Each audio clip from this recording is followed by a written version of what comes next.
Welcome back, everybody. Let's get after it. Watch this video with me because unicorns were mentioned 9 times in the Bible. Let's play it. This is a depiction of unicorn. This animal is mythical. It's fictional. It's make-believe. It's not real. There's none of these alive today, and no scientist has ever found a fossil of one, and yet unicorns are mentioned in the Bible 9 times in the books of Numbers, Deuteronomy, Job, Psalms, and Isaiah. And so because of this, people like to scoff at the Bible and say things like this. So, now if you believe in God, you believe in unicorns. Which is fantastic. If we're going to use the Bible for science, we've got some tough things to explain. What are you going to do about unicorns? Are mentioned 8 times in the Bible. I want to tell you what, we have never found a fossil of a unicorn. By the way, where are the unicorns that are referred to in the Bible? Where are those? Either in the fossil record or today. I'd like to see one of those. Another one of those interesting tests that continues to get failed. Well, if you get an old 1828 Noah Webster's Dictionary, which is the very first edition dictionary that Webster came out with about 200 years ago, and if you look up the word unicorn, it says that unicorn is an animal with one horn, the monoceros. This name is often applied to the rhinoceros. Notice how this definition says absolutely nothing about a horse. It says nothing about a horse-like animal or a mythical animal or a fictitious creature. It says absolutely nothing about Greek mythology whatsoever, but rather it says that this is a name that is often applied to the rhinoceros. Wait a minute. What? The rhinoceros? You mean this is a unicorn? But the rhinoceros has 2 horns. How could this be a unicorn?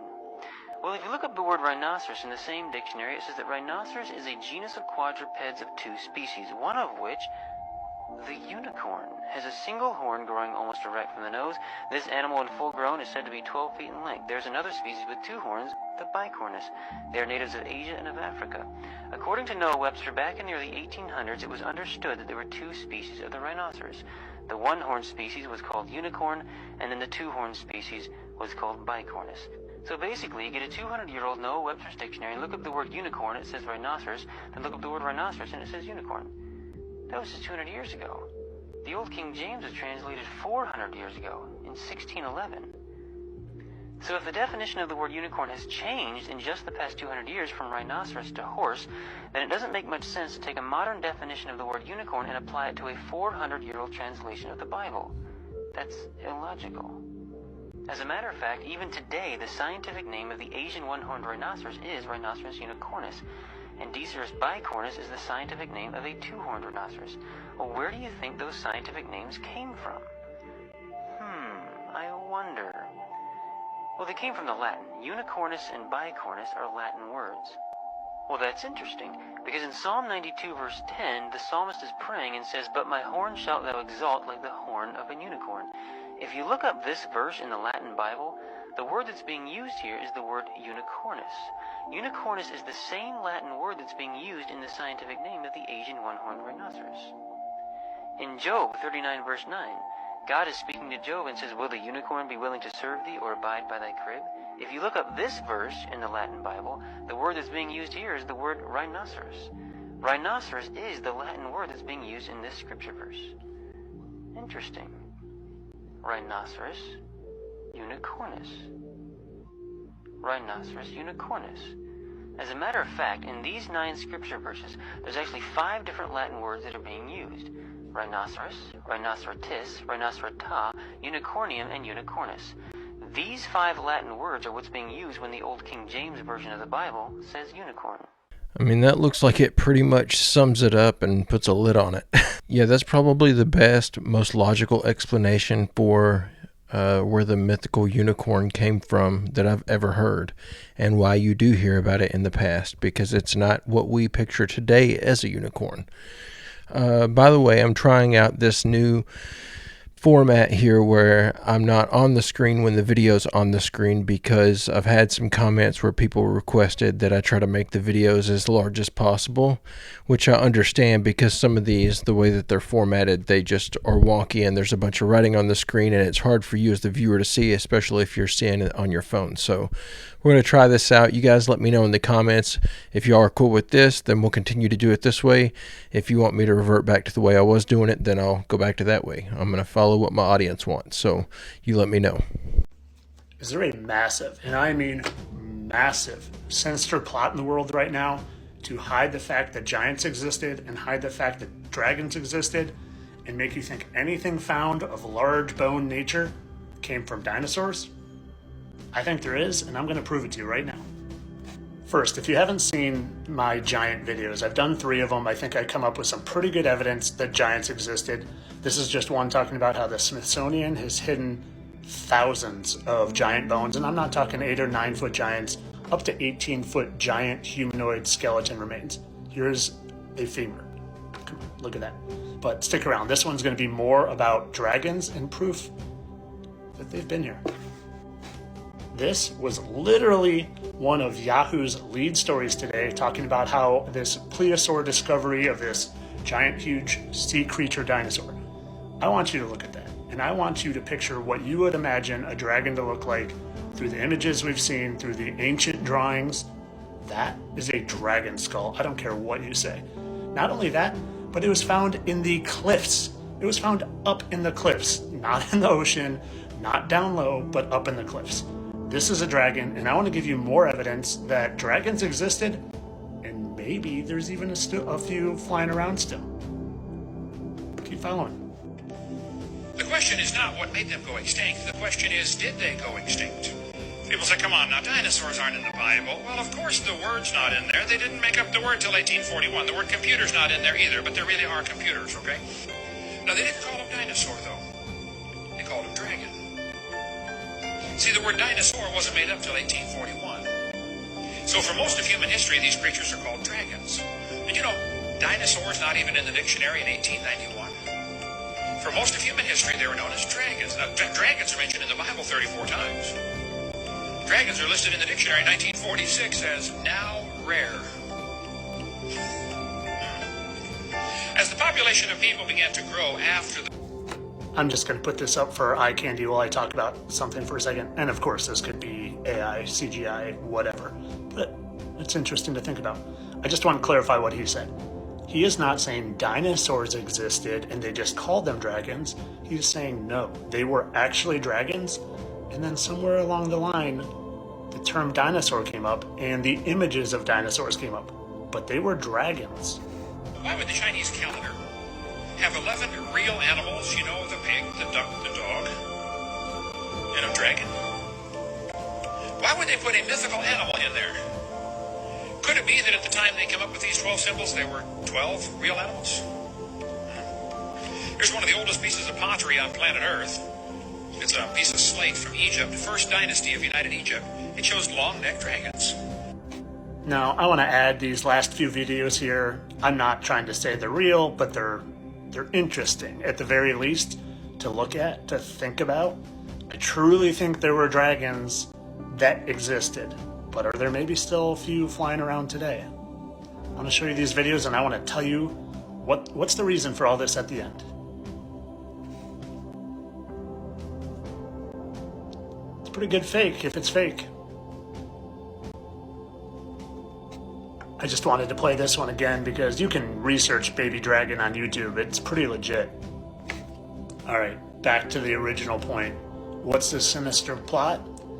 It is that dragons existed and giants existed, and that if we knew that, it would legitimize the Bible, it would legitimize God, it would legitimize the fact that we are living in God's creation and not some spinning random accident hurling through space with all these infinite planets and galaxies.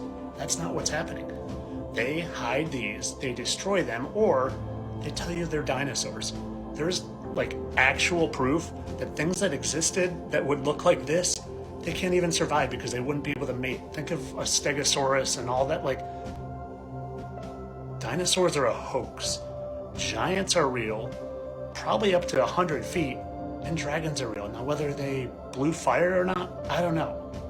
These guys existed and they didn't, and if that offends you or you can't wrap your head around it, I'm sorry. That just means you're so indoctrinated that you can't really visualize or think about something outside of what you know. Open your mind, have an open mind, seek truth. More importantly, seek God. I know a lot of you are probably going to think that I've been living under a rock, but this is actually the first time that I've heard of the theory of using dinosaurs to cover the existence of remains for giants being found. That's pretty fascinating and would explain a lot. They don't even have any full reproductions of dinosaurs that are like full skeletal remains. They're mostly fake reproductions because they say they never find all of the remains intact. It could just be that they're piecing these things together all wonky, and that's not the way that they're supposed to be formed, because they're actually giants of from a couple hundred years ago. Interesting to think about. Despite what you might be thinking, these two circles are not equal. I repeat, these two circles are not equal. One is in fact larger than the other. What I need you to do is determine which one that is. So, please raise your hand if you believe the blue circle is larger than the red. Alright. Please raise your hand if you believe the red circle is larger than the blue. Alright, very good. Now, before I said anything about these two circles, what was your first instinct? Equal, right? Because they look equal. And the reason why they look equal is because, in fact, they are equal. These two circles are identical. Yet I got just about every one of you to raise your hand and say that they're not. So what do we learn? That you can be manipulated like that to believe in something that goes against your natural instincts. Just imagine, as a child, you're taught that the blue circle is larger than the red. If you say it enough times, you convince yourself that's the truth. If you're told the lie enough times, it becomes part of your reality. And if enough people are taught that lie, that the blue circle is larger than the red, well, now it becomes part of the culture. All right, I'm not going to lie. He almost got me on this one. By the time he was asking about raising your hand if you thought the blue or the second color was the largest, by the time he was asking that question, I started to have my suspicions that I was being tricked. And I was thinking, as I looked at him, no, those are the same size. That's what he's doing. And I figured it out just in the nick of time. But yeah, he almost had me. So still feel like an idiot. I don't know what's in that thing, but whatever's in it is going crazy.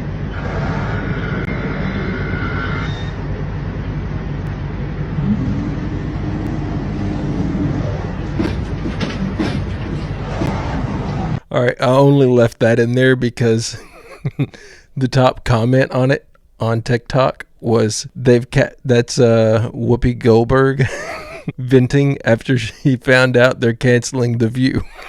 That I'm about to share, and they no longer have to be buried deep in the archives. And for the beginning of these photos, I want to focus on the main theme. The theme being that the building is completed, and they are simply putting scaffolding around the buildings. In my opinion, they are painting these buildings white so that they look brand new, when in reality, they are old and from the past civilization. Here we are told is the government building in the Philippine Exposition. We can zoom in on these guys, and of course they're not doing anything productive. You would think that they could build a better ladder compared to what they supposedly built right next to them. And again, let's switch over to this one, where we are told that this is a construction photo, when it's clearly completed. The only construction going on here is the scaffolding. Again and again. People just standing there looking so odd. And it almost looks like they just have a kid here. I mean, look at the detail on top of the columns. It's unbelievable. And I believe that I was correct when I said that they were just painting these buildings. They are not constructing anything. Now let's look down here at the bottom right hand side of this photo. It says right here that these are painters and decorators. They are not building anything like the description says for these photos. And they needed a place to live on site because they were painting all of these old world buildings. They were going to be there for a while. The buildings lasted forever. The paint did not. So they needed to get a fresh coat of paint on there. But when you look at the description of the photo, it says that it's a photo during its construction. So they are clearly lying. Painting is not constructing.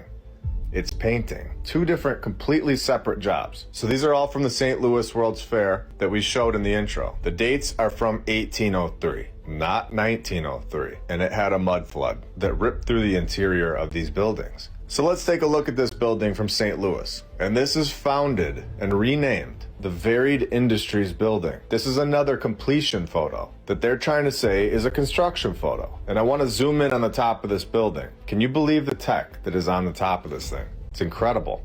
We have shown the airships in episode 48 and how they connected these flying crafts to the top of these buildings. and used them as charging docks. And to be clear, I don't think that the past civilization was limited to just these airships that we have photos of. I think that they had much more powerful vehicles. But let's get back to these photos. Skeptics have said these buildings were just made of wood and very easily constructed, and then that's why they knocked them down. No. The only wood that was being used in this project is for the scaffolding, to paint the old world buildings white. The lumber is for the scaffolding, not the actual building. Let's make that very clear. If you've ever gone to one of these buildings, the pillars are pure marble. They're not wood. You can use the Field Museum as an example, located in Chicago. And now here we have another incredible construction photo, where for some reason, there isn't much construction going on, just a building with more scaffolding. So my question is, how have they gotten away with this nonsense for so long? That is not construction. I can clearly see that the building is done. Just because someone put a ladder in front of it doesn't mean this is being constructed. This is the process that painters use. Any painter will confirm this. And also imagine carrying these materials up that scaffolding. If this was really a construction photo, it would be impossible and very embarrassing because nobody would be able to do it. Does anyone see a crane anywhere? No. Once you know, you know. You don't go back to believing in the lies because they are ridiculous. We have more tech in the background here. There are two of them actually. And here we have a bunch of people that found this building. Let's take a second and look at the size of this thing. This was the Palace of Electricity. Could you imagine this being constructed today? This thing is unbelievable. And remember, there were so many of these buildings being thrown together in like 2 years supposedly, at the same exact time. Oh, and they are all dated 1803, not 1903. And what happened to the Palace of Electricity? We were told that these buildings were practically worthless, and they ended up in dump sites because they were just made of wood, right? The problem with that is that they are contradicting themselves. The Missouri History Museum states that the construction for the Palace of Electricity and Machinery costed them $412,000, which is the equivalent to $11.48 million today in 2023. So it's practically worthless, or is it 11.4 million?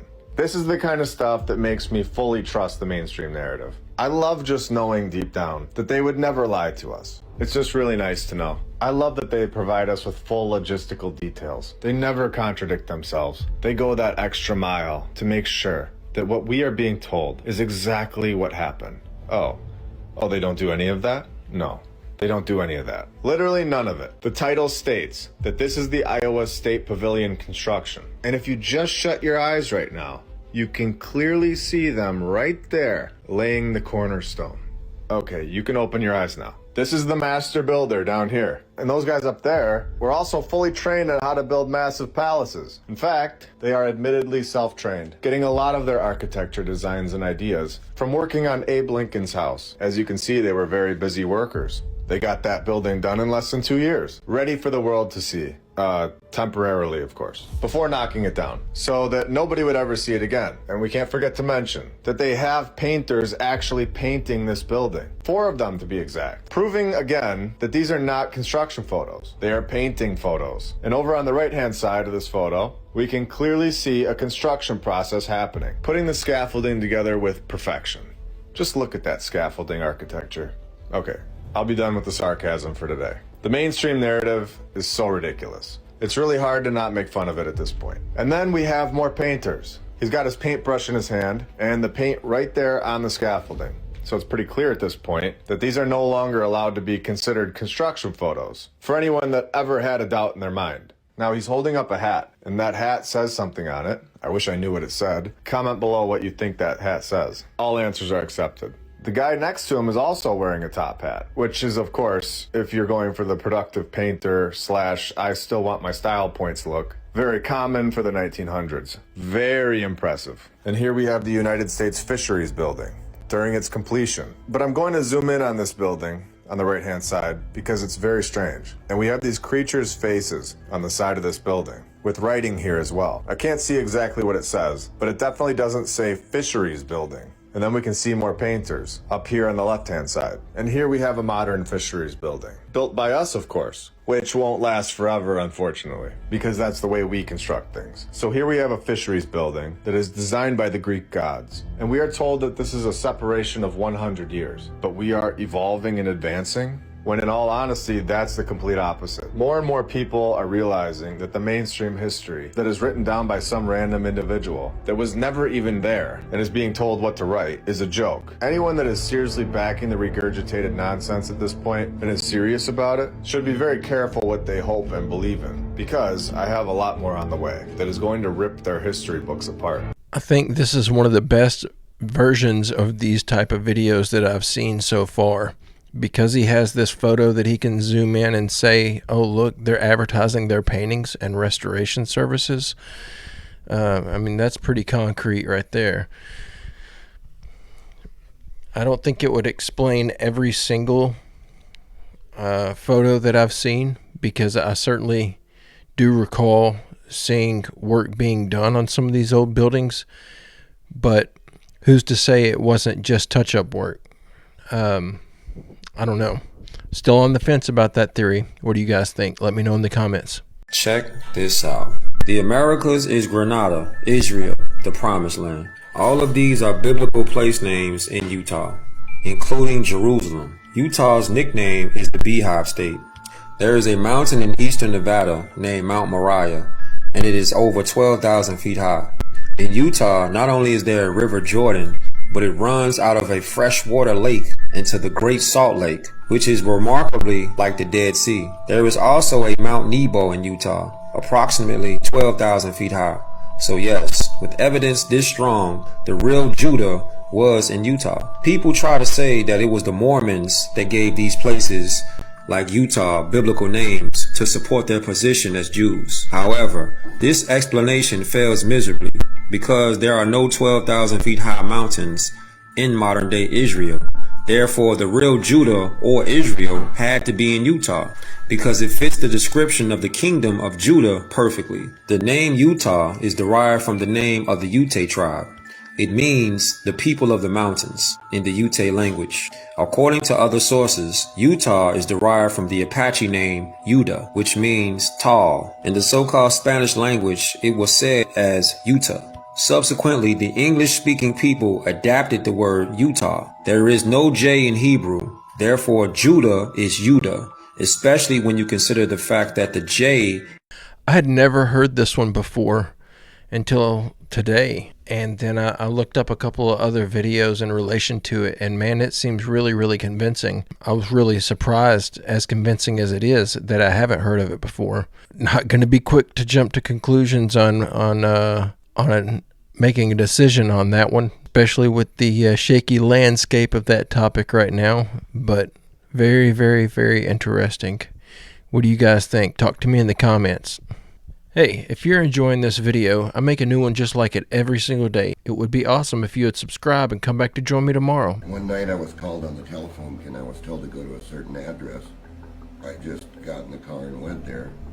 And I'm going to tell you all something. I walked into what looked like a normal building, but when I got inside this building, I'd never seen anything like that inside, because all along the top of the building, on the upper rows, it seemed like invention after invention after invention after invention. And it went on and on and on. What was on that shelf were things like magnets that picked up gold coins, gasoline that was made from plants, which he called green gasoline, coils that I've never seen, almost like a Tesla coil, but much steeper angles, which were all resonant at a certain frequency.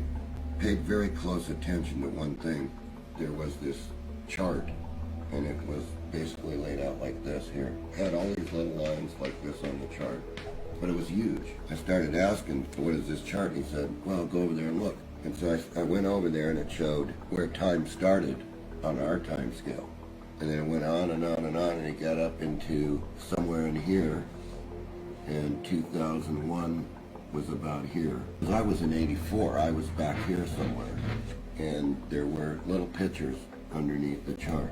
And I know that most people are going to find this hard to believe, but all along this chart it said who the presidents were, whether they were assassinated or not assassinated, what the year was going to bring as far as food for the world.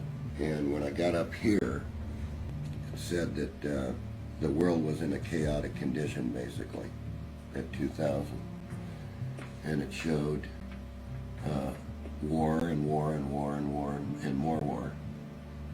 It also showed that it named the presidents by name. It showed Reagan, it showed Carter, it showed Reagan, it showed George Bush Sr.,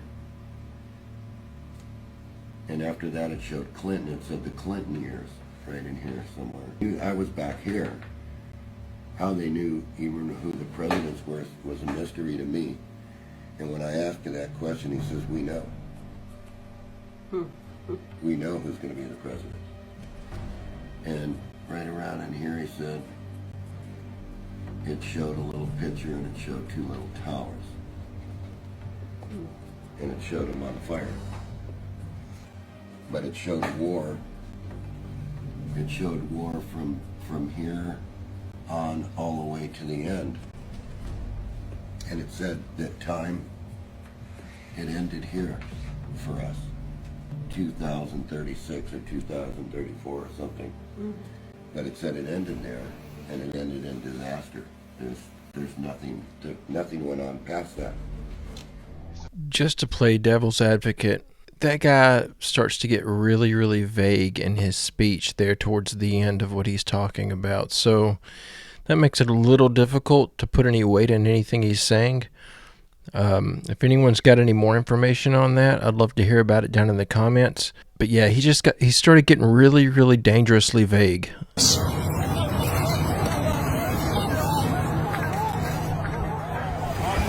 Some random ass bricks, bro. Ain't no construction. Ain't no construction, bro. Just some random ass bricks sitting here. This the setup. They put them there on purpose, Y'all know where bro. we at. They gonna set them hoes right up on the rail. Y'all know what building this is right here. I ain't even gonna say what name it is. Hey, where do them bricks go to? Where do them This bricks is go setup. to? Where do them bricks We gotta go do to? better. Ain't no Gotta do better. Ain't no damn construction around here. I see. Ain't no damn construction around here. You just gonna set a pallet of bricks right there. Oh, okay. Listen, I did jury duty 3 months ago. Y'all don't keep no bricks right there.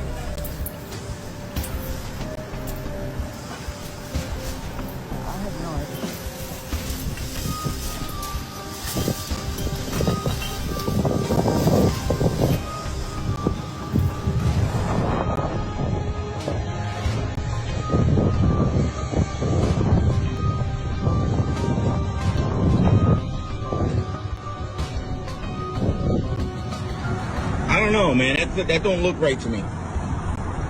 That don't look right to me. Bricks at a bus stop on Ventura Boulevard?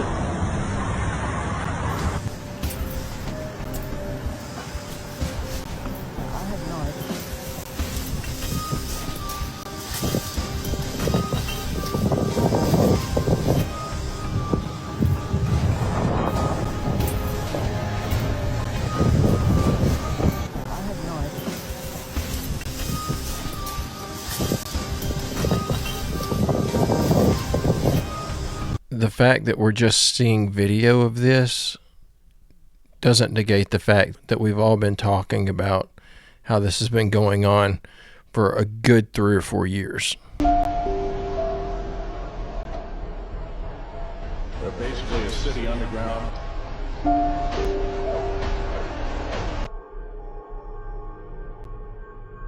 Now there are 131 active deep underground military bases in the United States.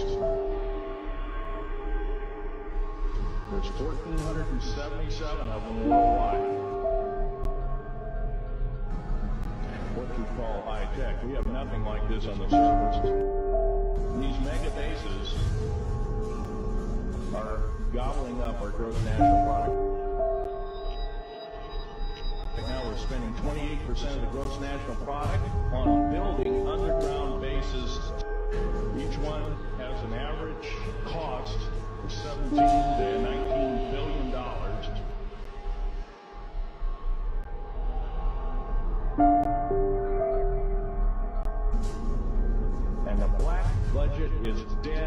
dead wrong. It sidesteps the United States Congress and its Constitution of its people and says you're a bunch of morons you don't need to know.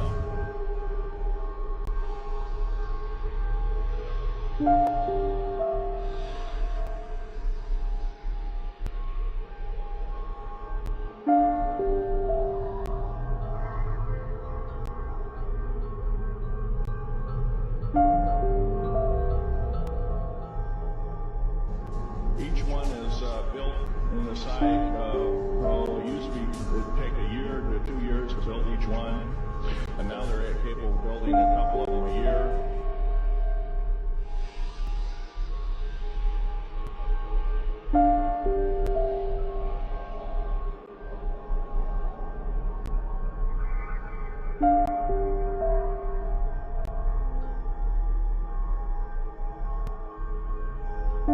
The infamous Area 51, S4, S2, a CIA base.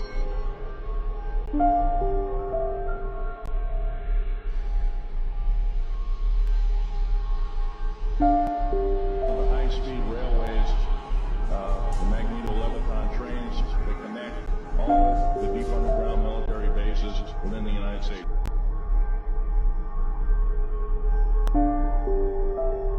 It employs over 18,000 workers who work in shifts of 12 hours at a whack. Most of them work in the cover of darkness. Each with an average capacity capable of basically a city underground, roughly 4¼ cubic miles hollowed out underground. They have boring machines, for instance. They don't bore, they literally vitrify and melt the rock. What do you mean there is tunnels, roadways, stations, cities and subways built into the mountains? I never knew this, so it can't be true. My local news never mentioned this.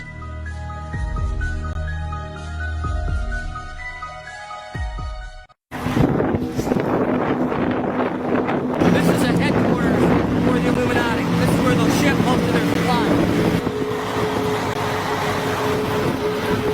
Goes all the way to Washington, D.C., huh? Goes all the way to Washington, D.C. Yeah, you Homeland Security? Yeah. How far have you taken this down to, how far have you actually ran a load?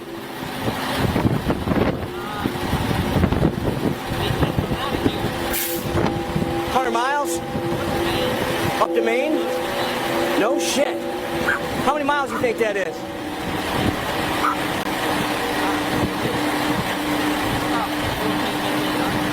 Man, that's unbelievable.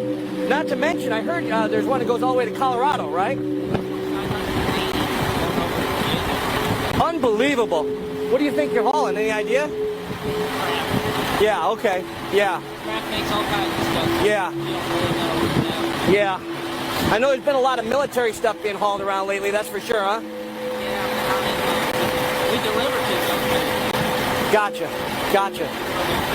Yeah. Yeah. Yeah. Well, I appreciate it. I heard there's water supply, food supply, everything's in there. Yeah, unbelievable. You don't get no cell phone service. No. Peace, brother.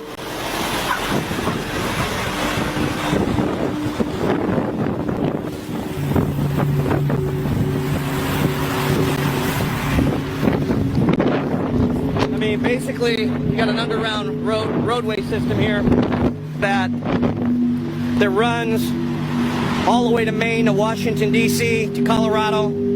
It's fully stocked. It runs completely underground. And you can see they've been hauling tons of military equipment. You know, they're stocking all these bases. Now, the other thing is the railroad system here is also very strategic. They're bringing in boxcar loads, and they're dump shipping here, and they can really deliver to all these locations, which these locations go all the way to Area 51. These locations go all the way to Washington, D.C. There's access underneath the White House to this location, okay? So this is a strategic location, which is really the new command center for States government. This is a headquarters for the Illuminati. This is where they'll ship most of their supplies. When they go underground, they can stay underground for quite some time. And this is stocked with food, water, everything they need. It's an underground city. So this is the north entrance, and we're going to go see if we can do some more digging. This I am not going to comment on here because my comments on it would get the video removed. But I will say this. If you're interested in knowing and getting involved in the conversation of what this is supposedly being used for, you can find the conversation in the comment section of the videos on TikTok itself and under the user Burrow Rabbit. So I will just leave that one there at that. And with that being said, this is the end of this video. I hope that you enjoyed it. You have any suggestions for future videos? Drop me a comment down in the comments section. I try to answer every single comment if I'm able. And appreciate everybody who stuck around and watched this. I will see you in the next one. See you tomorrow.